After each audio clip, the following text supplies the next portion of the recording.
So we're now moving on to our final speaker for this plenary session, Kirsten Bays from the Campaign Against the Arms Trade. You've got about 15 minutes. That's fine, and thank you to Trish for inviting me and for doing so much work for the organising, and thank you. We're going to talk about three things. We're going to talk, again, in 15 minutes. It's going to be a challenge, but we're going to do it. We're going to talk about the UK arms industry, a little bit about what it is, a little bit about why it's important, in particular why it's important for us as peace activists to kind of resist it. And for the third 5 minutes, we're going to talk about how you can help. But before we get into that, I'd like to remember that what I try and do each time is not to focus so much on the weapons, although we will talk about those, but actually think about the personal impact. And I'm very struck by what's going on in Yemen, and I'd like to pull a story out from Yemen about a girl called Jamila. Now Jamila was sick. She had an infection. And she lived near the port city in Yemen of Hodeidah, which is the main port city of Yemen from that perspective. Yemen's been caught up in a civil war since probably, I'm trying to think, probably 2015 is really where it started kicking off. And in 2017 she fell really ill. But the problem was that she couldn't get to medical help in the capital because A, all the roads had been destroyed by bombings, B, she'd be crossing the line of an ongoing conflict, and C, even if she'd got to Yemen, the chances are her hospital was either destroyed or was lacking medical equipment because by that point the Saudi blockade had pretty much come in. Saudi Arabia being one of the main actors in terms of the bombings in Yemen. And so she died. And she's one of 100,000 people who died in that conflict, 10,000 of whom they think have been kind of targeted deliberately as civilians, but 100,000 or more being caught up in cholera and the effects of war. And a lot of the war in Yemen is tied to the arms trade, and I'm going to talk about why that should be and how it works. So let's talk about the arms trade, the arms industry in this country. How big is it? Well, it's pretty big. It says it has a turnover of £23 billion, and it says that it makes exports on average of between £6 and £7 billion, but last year that was up in the £13 billion. So, in some ways, it's quite simple. You say, oh well, half of its business is export, half of it is home trade. The thing to bear in mind with the arms trade is, just like your Facebook status, it's complicated. There's a lot of home trade going on, but also what's happening is they're exporting stuff, making a thing, shipping it back, turning it into another thing, and then exporting it. So there's a loop. But it is true that last year they exported £13 billion worth of weapons. Most people, when they think about the arms business, think about, the guns and the rockets, the guns and the missiles. But actually, when you look at what the UK is going to be buying over the next 10 years, that's less than 10% of the purchases. Most of the money goes on what they call platforms, which you and I would think of as ships and submarines and planes and tanks and that sort of thing. So, for example, again, most people don't realise, but over the next 9 or 10 years, the government is going to be spending £180 billion of your money on new military equipment. A third of that is going to be submarines and ships. And the submarines that we talked about are the dreadnought submarines and some of the tweets around the Astute class. So 180 billion, a third on submarines, and then another 20 billion on, a third on ships and submarines, then another 20 billion on tanks, 20 billion on IT, 20 billion on warplanes, and another 10 billion, I think, on transport. So large amounts of military kit being bought with your money. I don't know about you, but I've not seen the current set of ships breaking down, and they're not really. They're perfectly serviceable, and what will happen is they will sell them on to developing countries and buy a new round of ships. But most of what we export is not like that. Most of what we export is not ships or tanks, it's actually warplanes and the weapons that go on them. So if you look at the kind of balance, it's something like 85% by value is warplanes. And where do we send them?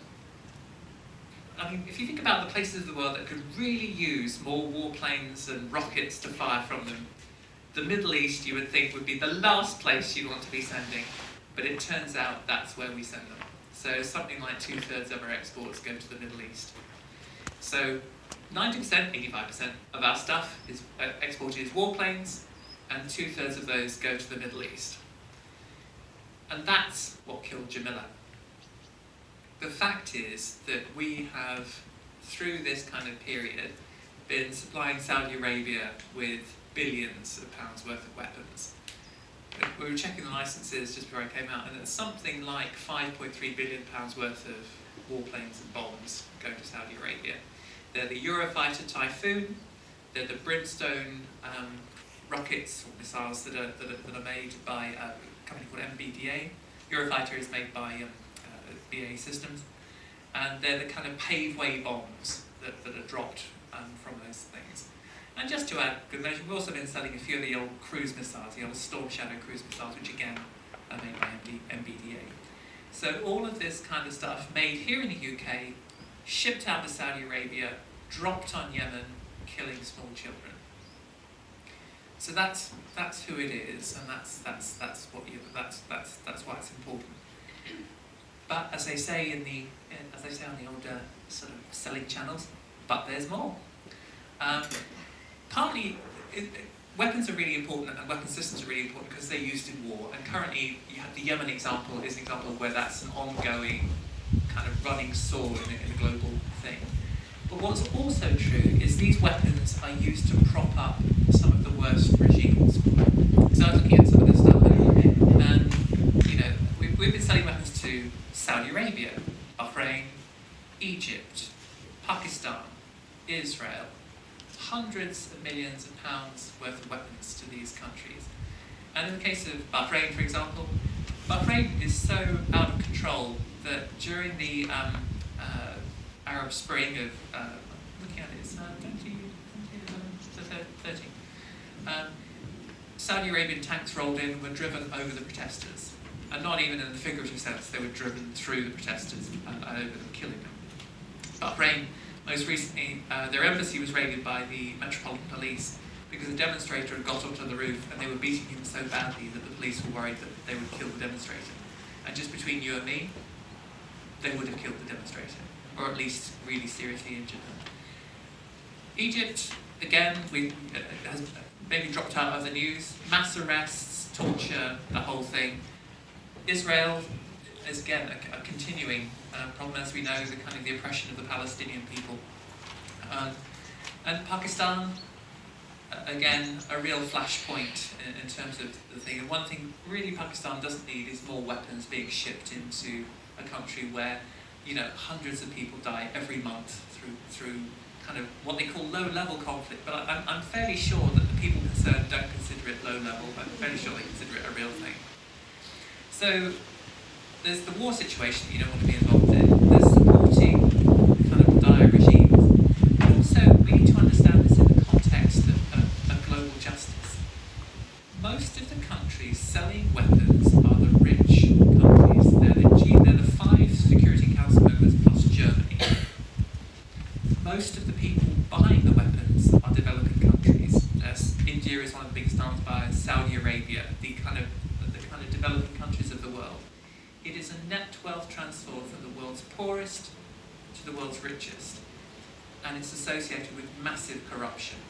It's a way for the elites of those countries to kind of soak their country's system and funnel it to their own pockets.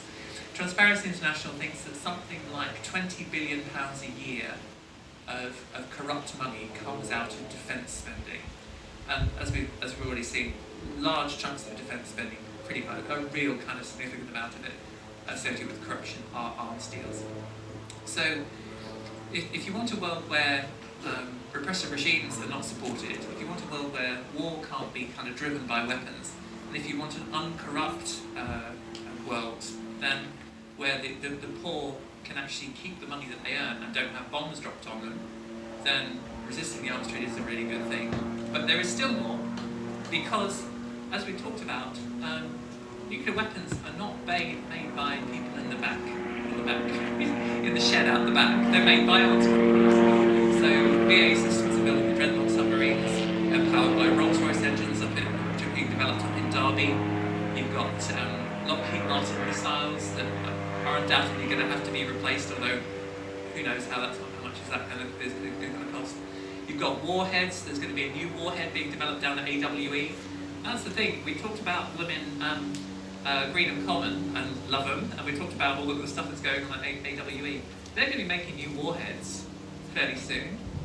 It's a thing that's happening today. So, because that's what we really need, is more new nuclear weapons. Of course, you can't have too many. Although maybe you can. And the final thing to say as well is, as we've already heard, fossil fuels are clearly posing a real danger to everybody. And we were talking about how the American military are bigger than something like 140 countries. Not in some, but if you wrote a list of the top, of 300 countries, 140 countries up, you'd find the American military as an emitter. And their primary mission, and the primary mission of the arms trade, is to secure fossil fuels. So again, if you want a world where fossil fuels come to an end, if you want a world where there's sort of global justice, not so many wars, and actually where regimes aren't propped up by British weapons, then resisting the arms trade is a really good idea. So how can you do it? Well, the great thing about the arms trade, it's not a great thing about the arms trade, but the arms trade is everywhere. You can protest your local arms dealer pretty much within walking distance of any major suburban centre. Funny enough, LJ Harris Technologies used to have a factory in Reading. And I got a bit ticked off with it because the moment I discovered it, they moved. And I was like, no, man! It was so convenient. I could go and protest the arms trade in the morning, go and do my shopping in the afternoon. So, arms are made in a place, and wherever that is, it can be protested, and this kind of stuff can be stopped. But also, you do have these kind of arms dealer jamborees. A couple of weeks ago, the DSEI Arms Fair was in town. I know some of the folk here were protesting there. And I was the event manager for several of the days, and I really enjoyed working with, in fact, some of the faith groups, some of the nuclear groups. And so again, that was where, effectively over a week, more than 2,000 people kind of rolled in to actually stop arms companies meeting and greeting government ministers and selling each other weapons. So interrupting the sale, not so much disturbing the peace, more interrupting the war, I think is a really good thing. You can support your peace-resisting organisations. Definitely, petitions to MPs, letters to MPs, putting it back up the agenda is really important. We've been dragging the government through the courts at CAT on their arms sales to Saudi Arabia. Currently, they're supposed to be banned. The court said they shouldn't.